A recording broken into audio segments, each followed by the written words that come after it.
Hello, my name is Dante Renee, and welcome to the 10 Room Bizarro YouTube page where I talk about films that I believe need to be talked about more, like tonight's film. This is 1981's Lady Stay Dead. Lady Stay Dead. This is a 1981 Australian horror film. This particular Blu-ray was put out by Code Red. I believe it was very limited. It might have gone back in print, but it went out of print very quickly. Here is the back of the Blu-ray and some screenshots there. This is 1981's Lady Stay Dead, and it says a tagline on the front of the movie, "The trick is to stay alive." Look at the beautiful kind of poster art for this film as well. Lady Stay Dead is such a unique horror film experience, folks. Psychologically, violently, and sexually. And without a doubt, atmospherically in total simplicity. We have this, this unbelievable story that takes place within one day into the night. And it is a film that it takes place in just one stretch of a beach, one home, two homes really, one stretch of road, one set of trees around the home, one ocean, and it is a film that is claustrophobic, and yet at the same time very open in the revelations that the viewer will experience throughout the 90-minute runtime of this film. Lady Stay Dead is terrifying. It's psychological. We have a singer. We have obsession. We have voyeurism. We have masturbation. We have rape. We have S&M vibes. We have psychosis. Murder of animals and people, murder of relationships, murder of family, murder of dreams, and in that murder, the want to be heard and the want to be closer. We have a fish tank death in this film. We have a death and then a hanging of a dead body.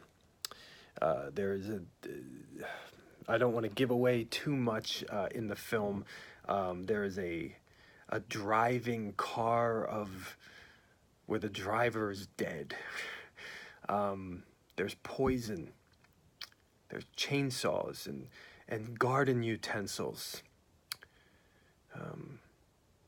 There's a weird sex doll dressed up as a famous singer. The spookiness of a record player. Muddy shoes. Wealth. The Hollywood life. Sisterly love.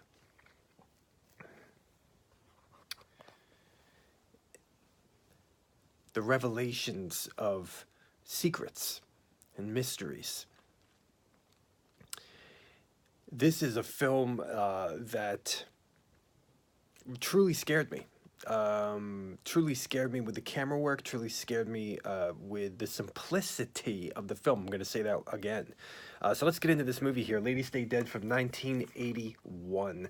First and foremost, I'm going to talk about the music for this film. We start off with the music here, and we have this orchestrated dramatic score happening, set to kind of a title section of beautiful beach imagery. Beautiful. You can feel the warmth, the relaxation, the wealth, the affluence. And we also have kind of some 70s sounding, a slow song, almost could be like the Carpenters or something like that. And we have some 70s, some 70s vibes and atmosphere in the electronic music for the film. We also have natural sounds and silence in the movie. And the interesting thing is that as the movie runtime happens more and more and more, the music gets more and more complex in its arrangements. We have some very dark, atmospheric, electronic horror score in this film. We also have kind of a main theme, a main piano theme that could find its home in a giallo film, with that type of vibe and some voices in the mix. And then the music just gets more and more complicated, adding more and more instruments as the film goes on, more and more horror. And then almost leading to a score that is enveloping more in horror and action as well, adding in some hand percussion into the mix. So there is a large amount of music and a main theme and a repetition to pieces of the theme and the score that never seems repetitious. So a repetitious pieces that never seem repetitious, because it's truly just stacking up tension in this film as the movie continues to play. You know, the cinematography in this film is definitely a piece of the atmosphere of the movie. The slow scrolling, the fast scrolling of the camera, the scrolling from left to right or sideways scrolling, and then also scrolling from top to bottom. You know, this weird shot of this awesomely weird shot of the dial on a phone, and but the camera is behind the dial, so you're seeing it moving and her finger and her facing you. This amazing shot outside of a window, and the camera slowly backs up as the character from outside enters to the foreground on the inside of the home. Very interesting shot. There's a lot of tension in the cinematography for this film. There's a lot of shadows in the movie. The majority of the film takes place in the daytime, it feels. And then we enter into the darkness of the night. And it really feels like we are being lit by the sun in the daylight, and that we are vacant in the nighttime, and all we have is artificial light of the home, of the headlights of a car. This is, you know, the cinematography in this film. I kept saying there's revelations of secrets for the viewer, and I mean that. This film expertly expels tension to the viewer in the atmosphere as the cinematography reveals things in its own way, in its own timing, through the absence of something or through the addition of something. It tells the story, never dumbing down the viewer, which is so perfect and so professional, so well done, and so scary. I really found myself, as the camera would be moving somewhere, I found myself getting extremely scared, even though there were only a few characters in this film. And so I kind of knew who would be there, but I just did not want to see their face. I did not want to see their presence. There is a lot of tension in this film. There is a lot of, you know, where the viewer understands what is going on. Okay, it's that sort of deal where we understand what is going on, but the characters do not, and that brings a certain level of tension, and it's perfect tension for Lady Stay Dead. We have a great deal of sexuality in this film, full nudity from women in the movie. We have sexual violence that is quite disturbing in the movie, and the story of a individual and the mind of an individual told in disturbing sexual flashbacks of almost S&M type violence.